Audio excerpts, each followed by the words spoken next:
We're back with an invitation to all of you, Threads family, to join us on our second adventure to the Netherlands. Our first trip was such a huge success that we've planned another in 2025. It runs September 16th through the 24th, and there are lots of new activities and workshops to enjoy on this exclusive tour. We'll visit world-class museums, fine fabric shops, and our main event is a 3-day workshop with Saskia Tervella of the Dutch Couture Academy. Saskia hosted us last year, and she's planning all new, hands-on learning alongside her wonderful hospitality. She'll focus on large frame couture embroidery, Chanel-style trims, and Japanese pattern making.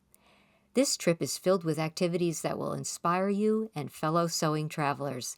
To find out more about the 2025 Travel with Threads Netherlands Tour, go to threadsmagazine.com. The group is limited to 20 participants, so be sure to reserve your space today. Welcome to Sewing with Threads, the monthly podcast with the staff of Threads Magazine. For this episode, I'm joined by designers Debby Spence and Michelle Loggins, and we'll be talking about their experiences participating in the Association of Sewing and Design Professionals Design Challenge. Debby is a longtime member of the ASDP and has received awards in 8 Threads challenges starting in 2014. She's the author of several Threads articles, too. Her double cloth jacket was on the cover of the fall 2022 issue. Debby not only creates custom designs, she also specializes in restyling existing clothes for better fit and a more modern look. This year, Debby's taken on the role of challenge coordinator for the ASDP. She resides in Lancaster, Pennsylvania, and you can find her online at debbyspenceacedressmaker.com. Michelle is a relative newcomer to the Threads Challenge, and she's a 3-time winner, including in the most recent iteration, which is covered in the just-released summer issue of Threads. She's the owner and designer at M Studio in High Point, North Carolina. She's earned her certification as a Master Sewing and Design Professional, and she does a wide range of custom design and sewing work. You can read her article on sewing for charity in the winter 2024 issue. Michelle is online at mdressmaker.com. Welcome, Debby and Michelle, and thank you both for joining me today. Thank you. Happy to be here. I'm glad you both could make it. For listeners who aren't familiar, I'd like to start with a quick explanation of the Threads ASDP Challenge. Every year in October, Threads poses a design challenge to the members of the Association of Sewing and Design Professionals. They have several months to organize their thoughts, and by April of the following year, they declare their intent to enter. Their entries are due in August, and the judging panel does a first round of evaluation based on photos and artists' statements. At that point, we narrow the field to a group of 12 to 15 finalists. The final judging is done with the actual garments at the ASDP's annual conference in October. There's a runway show, and the winners are announced at that time. Threads then presents the winners in an article a few months later. That's what readers will see in our summer issue. It takes a long time to get all of this together because there needs to be lots of design time, construction time, and then the time for us to produce the article for the magazine. So by the time you see it, it's been around for a long time, and our designers have had their heads in it for a bit, and so have I. So even though I think that they did their sewing a year ago, I'm still sort of high on last year's challenge. And just so that you know, if anybody who wins the best overall prize is a judge in the judging panel the following year. So the years that Debby and Michelle didn't win, they were probably judging. So they've been involved in this from both sides of the challenge for quite a while. So I'm trying to find out, a little bit like what the experience is like, and I'd love to know, Debby and Michelle, what your motivation is for participating in the challenge, regularly and frequently.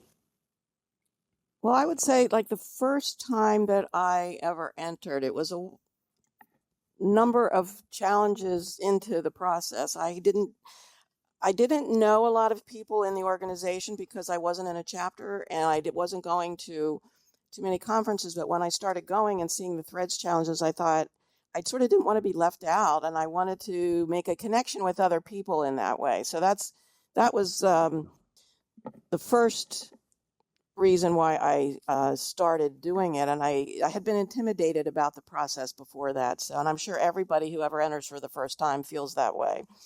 Um, and even though making a garment for a custom is a sort of a challenge in its own way, it's still different when you're doing something like this and it's going to be judged by people. So it's a little different.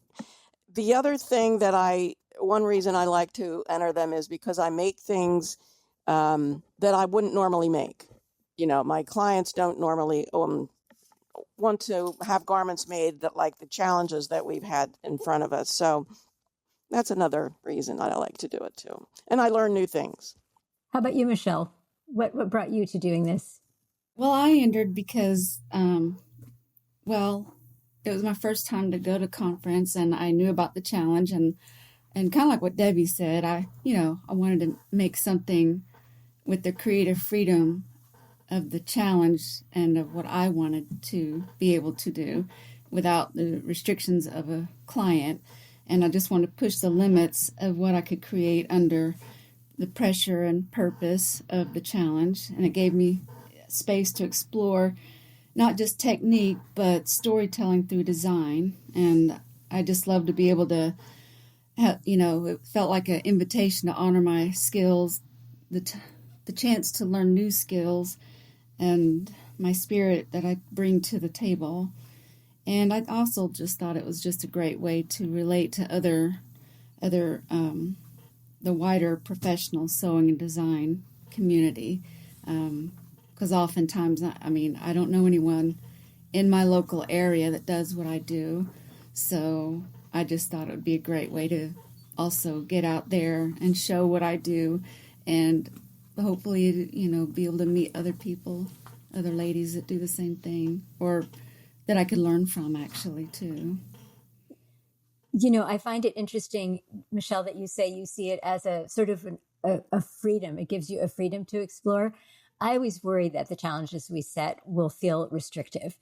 And it worries me. I don't want that to be the case. I want it to be a little bit of a parameter, and then you can let things work out, within those parameters, and that those are just a guide to help people sort of steer themselves in a way that they may or may not have gone. And Debbie, you brought that up. It gives you a chance to make something you might not have tried making otherwise.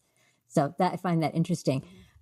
So what kinds of things have you learned from doing the challenge? I think it just kind of sharpens everything I already know. And like I said before, it gives me an opportunity to possibly learn a new technique to put into the new garment. And it could be a technique that I can learn and then adopt as my own in further designs when it comes to clients.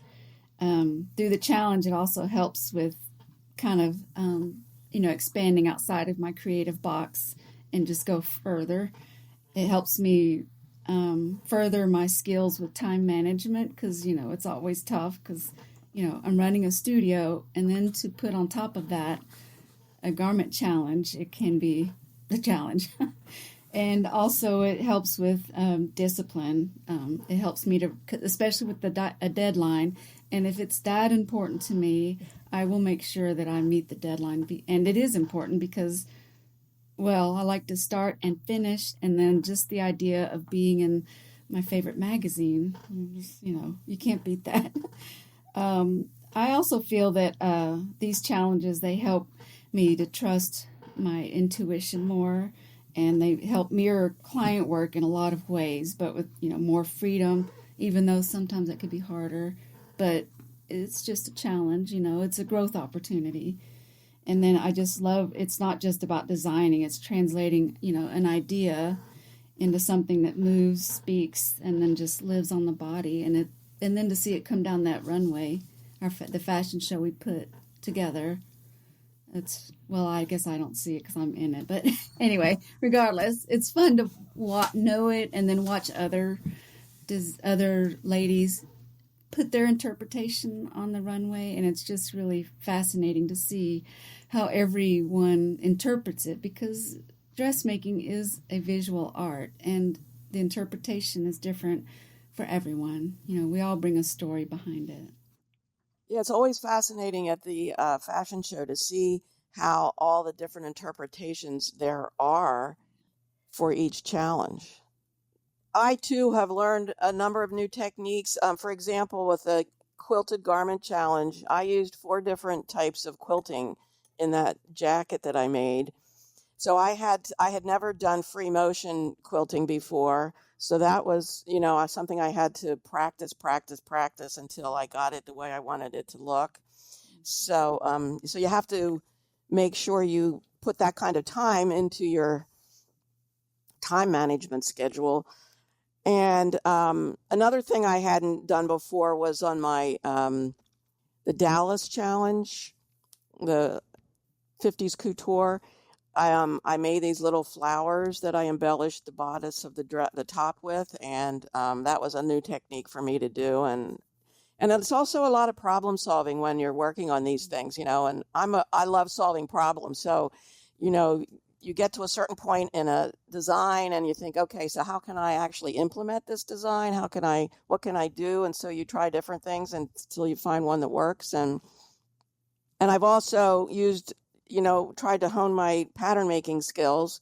The sleeves challenge was quite a challenge for me, making the pattern for those sleeves and the collar to my dress.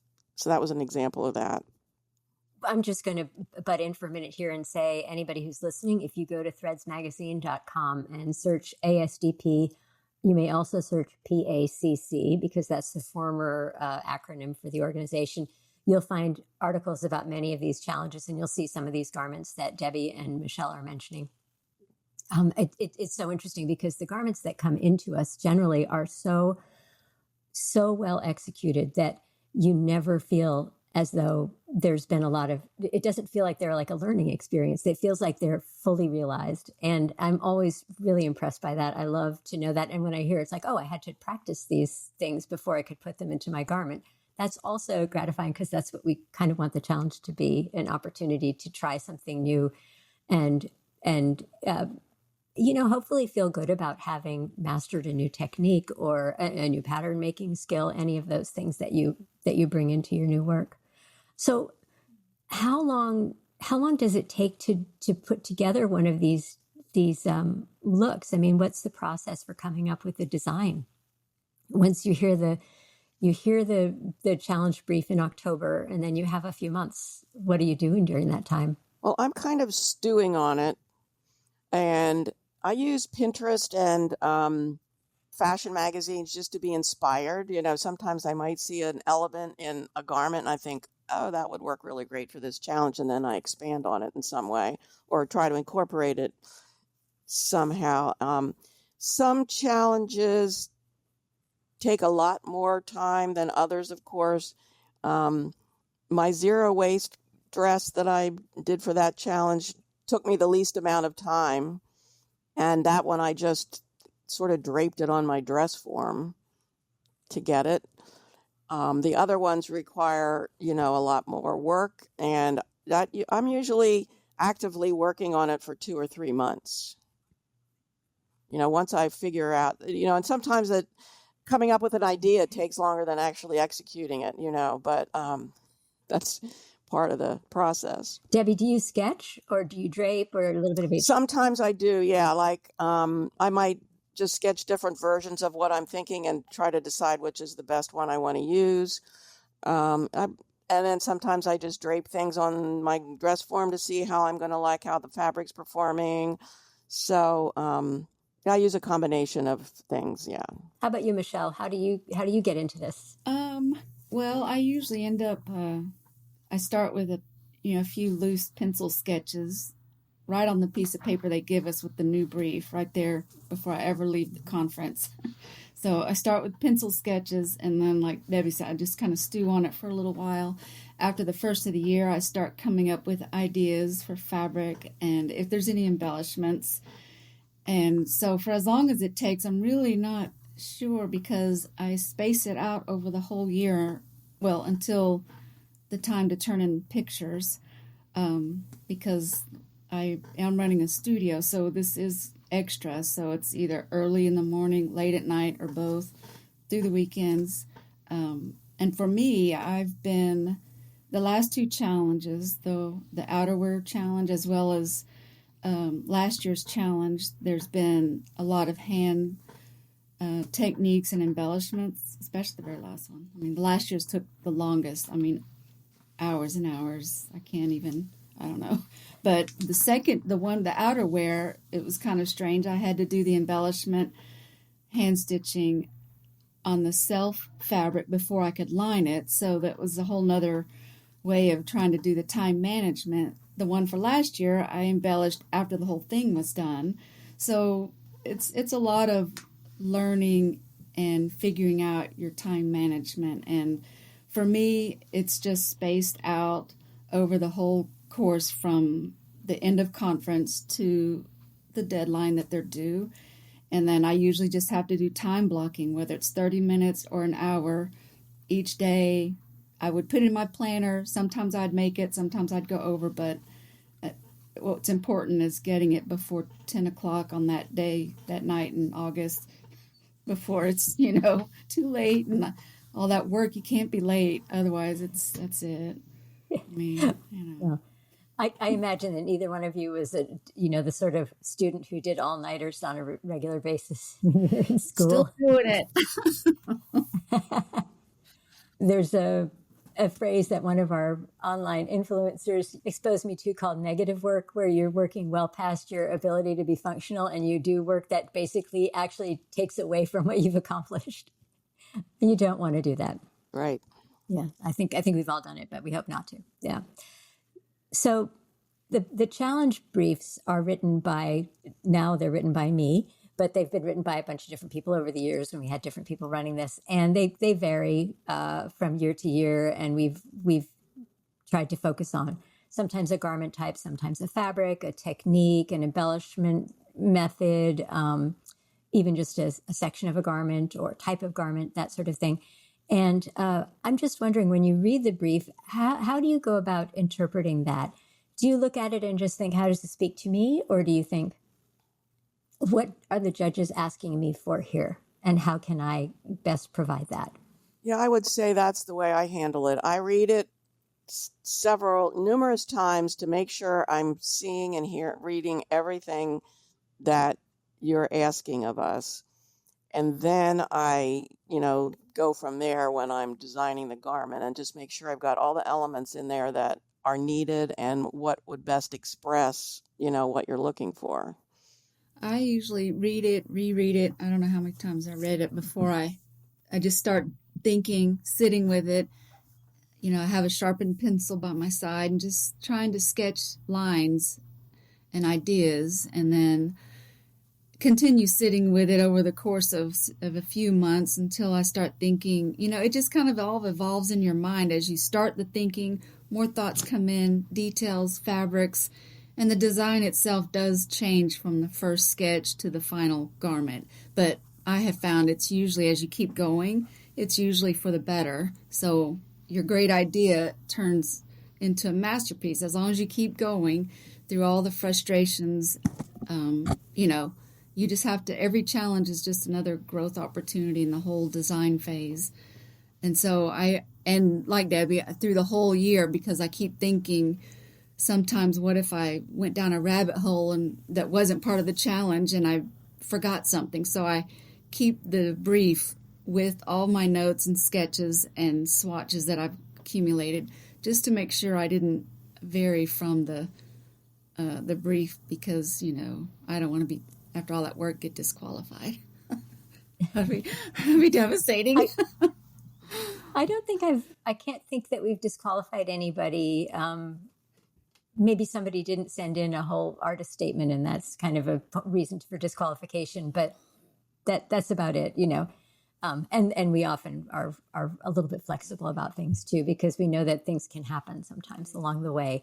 But so after you, I have to say, from my point of view as the person who writes the brief and then who does some of the judging, it is really exciting to see these different interpretations.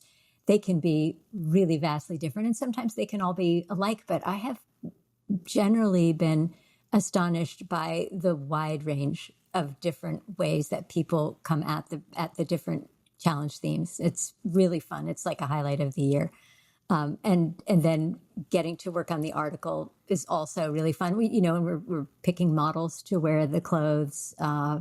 That's something else. I know you design for not our specific model, obviously. Do you design for yourselves? Do you have anybody in mind when you're trying to make an outfit? Mostly I design for me because I think if I'm going to put all this energy into this garment, I want to be able to wear it. Um, but I did have one. It was the sheath dress inspired by art that I created for a client.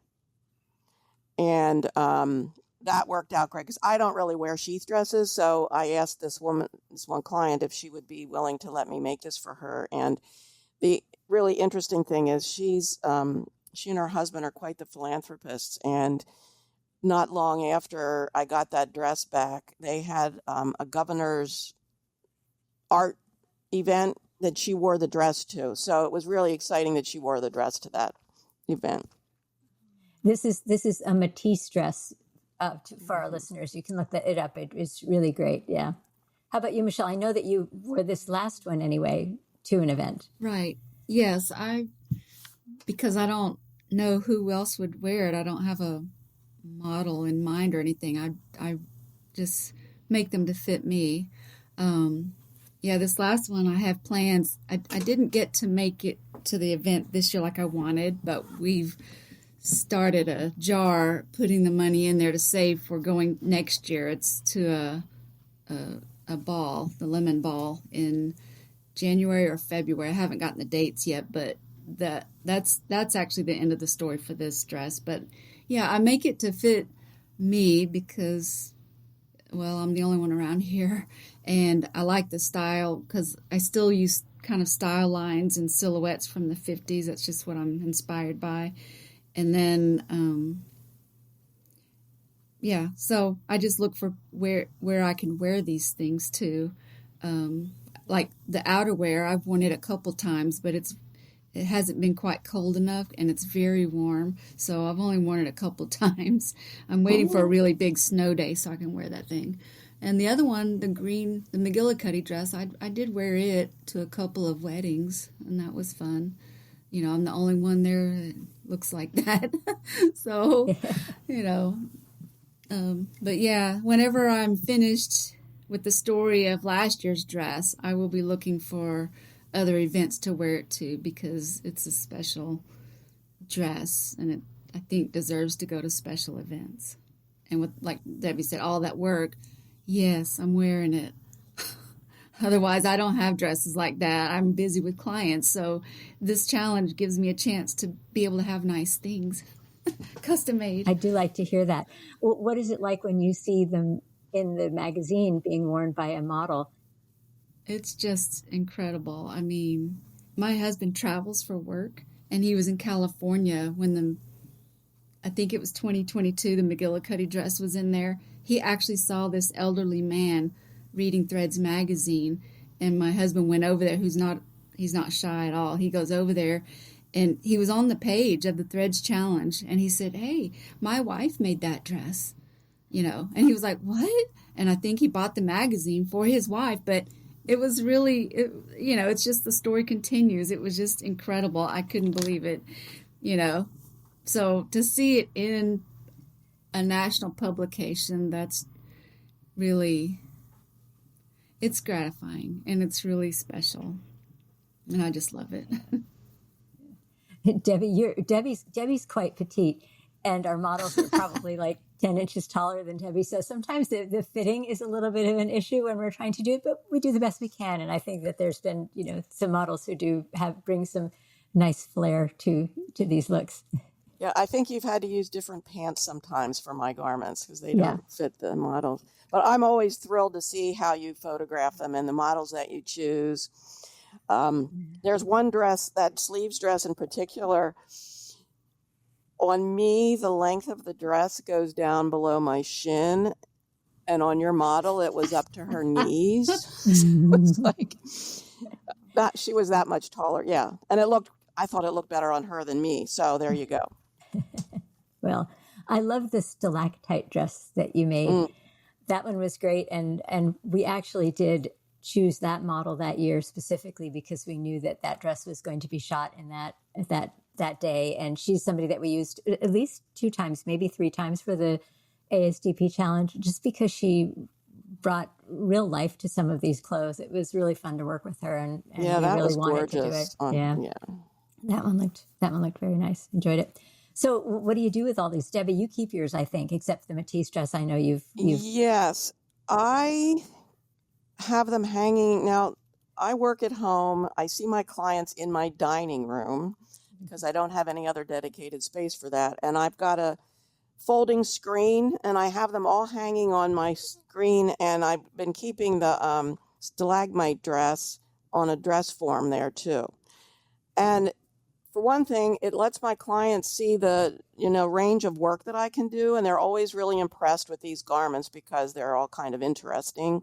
The other thing that's really helpful is if I'm explaining to them how I'm going to make a garment for them and I want to use a certain seam finish or a certain type of fabric, I often can find it in one of my garments and show them, oh, this is what this will be like, or this is what this fabric is like. So it's really great that way. Yeah, and I'm sorry, I called it a stalactite, and it's a stalagmite. Yes. Oh, right. Okay. Yeah. Michelle, you keep yours and you wear them when you can. Yes, I keep mine, but every now and then when I know I have a new client and I sense maybe where she's coming from or what she's thinking of, I'll grab one and put it on a dress form. But I do have plans to. We're looking at a place that has a really great studio space, and I have ideas of doing somewhat of like a neighborhood fashion trunk show kind of open house thing, where I want to get more dress forms, put them on there, and put a little write up by them. I went to the Karl Lagerfeld exhibit a couple of years ago, and that's how they did it with a framed information sketch, story behind the dress kind of thing with the dress display. And so I've just been thinking about how I'm going to do something like that. I don't have space to put them out here, except maybe one at a time. But I think it's a great display to be able to display them and show future possible clients, see what the range of what you can do. So that, because I found that clients need help with their creativity. So if they see good visuals, then it'll help get their creativity going. And around where I live, there's a lot of higher society people that go to galas, and they're into philanthropy, and the hospital's here, and there's art and the museum. And so I really want to tap into that and then be able to show them. And I often open up the magazine for them too. So I think that's a great idea, because you really do want them to trust that you have the design acumen and the sewing skills to bring to life something that they really want. Yeah, and that will be special and unique. So right now, several of us have loaned some of our challenge garments. Terry Tips was setting up a display for ASDP at some sewing expos down south, and she said she got fabulous feedback from people remarking about our garments, and that's just sort of a promotion, a marketing thing for ASDP. So they're serving that purpose for us right now too. And then when we had our conference in Novi, we were doing that along with some other sewing expo. I always get them all mixed up. I don't remember which one it was, but we had a display of a lot of the garments there. So other people in the public who were there for the other sewing things could look at them. So that was another way to advertise ourselves. I think that's great. Well, Debbie, you've been involved in many of these challenges. Do you have a favorite?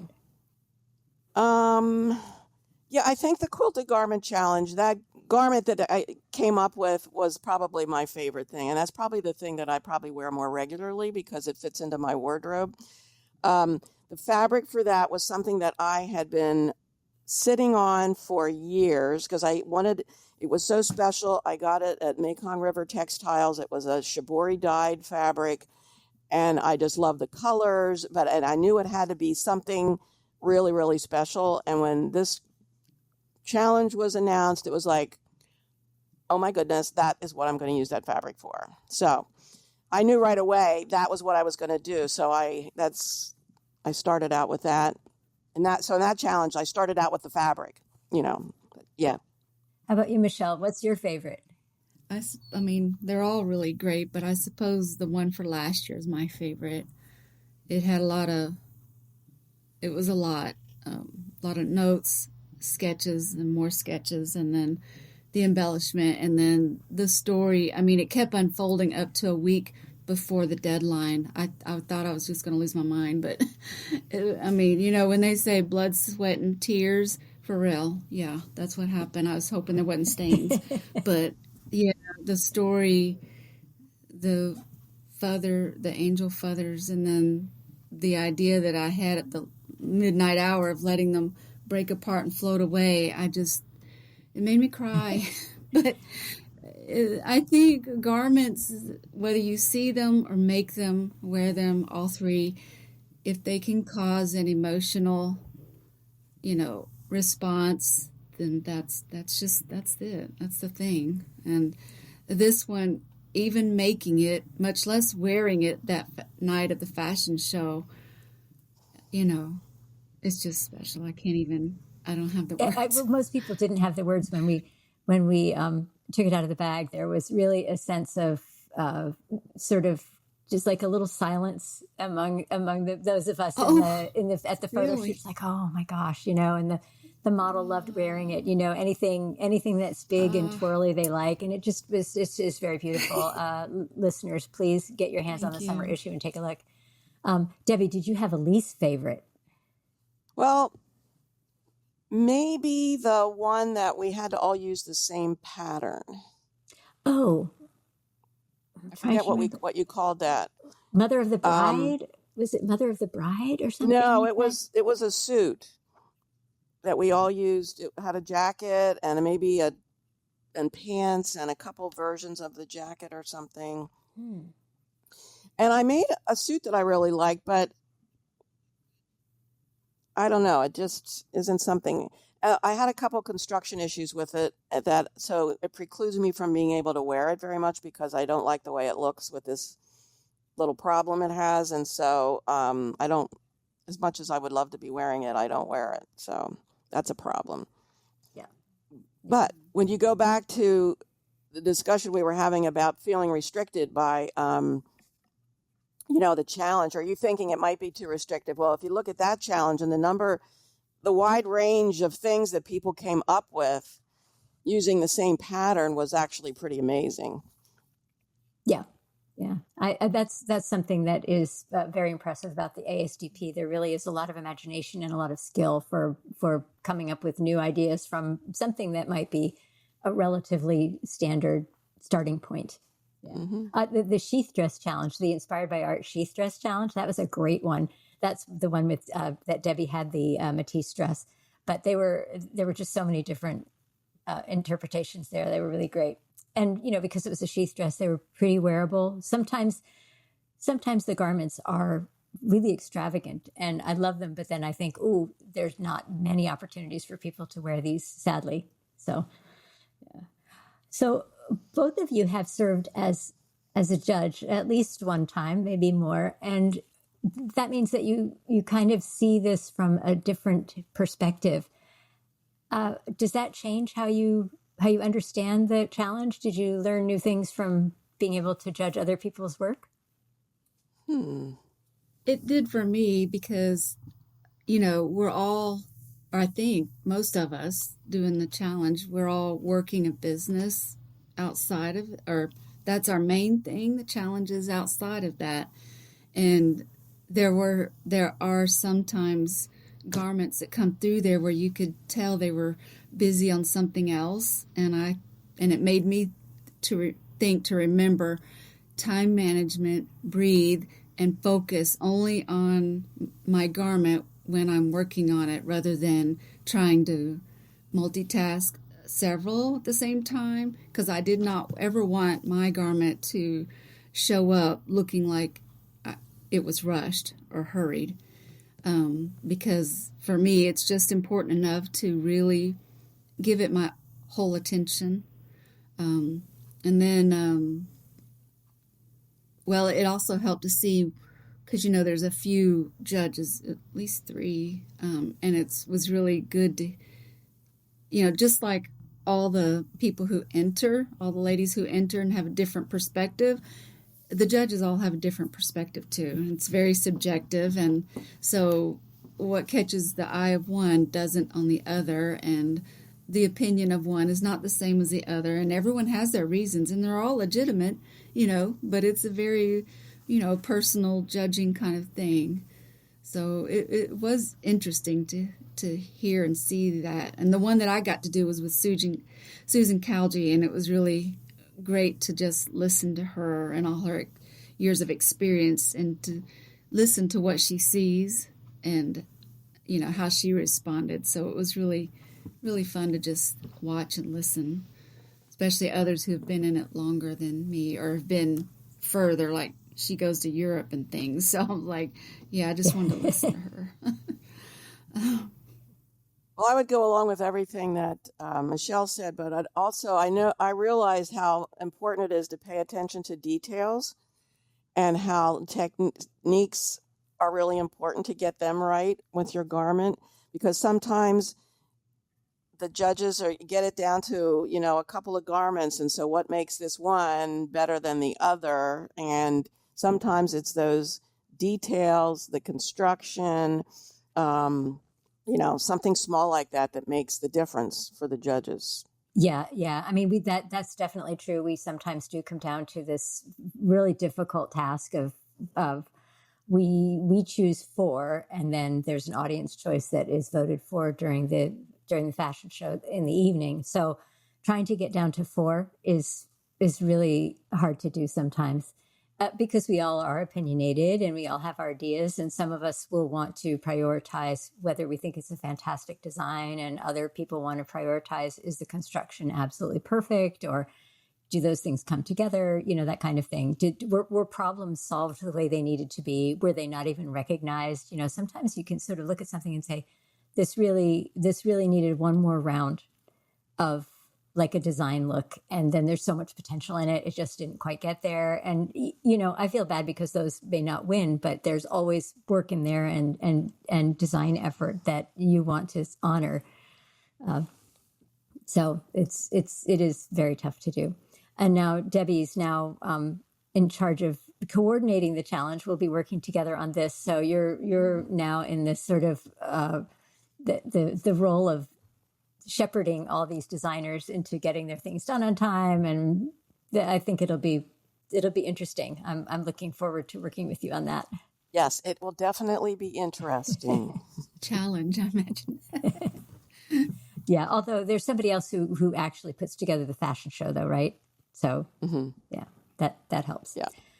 Well, I think we're coming to the end of our time. I would love to thank both of you for joining me and talking about your experience with this. Debbie, I don't know how long your tenure will be, 2 to 3 years maybe as the coordinator? Probably something like that. So that means Debbie won't be entering. I'm hoping that Michelle will continue to enter and be sharing her beautiful garments with us. And all the other designers who year after year have supplied me with eye candy that I can enjoy for like a good 2 or 3 months every year, a couple months during the judging part, and then another period of time when I'm writing the article and photographing. It's so fun. And thank you, all of you, for doing that, sticking with us. Please keep on competing. And I'd like to thank our listeners for joining us today, too, on this episode. You can find show notes at threadsmagazine.com, as well as links to previous podcasts. The show notes will try to put in some of the photographs of the garments that Debbie and Michelle mentioned during this podcast, so you can go and look. But again, you can look up ASDP at threadsmagazine.com. Thank you to our guests for joining us, and thanks to all of you for listening. Please remember to send your comments, questions, and suggestions to th@threadsmagazine.com. And please like, comment, and subscribe wherever you are listening. Until next time, keep on sewing with threads.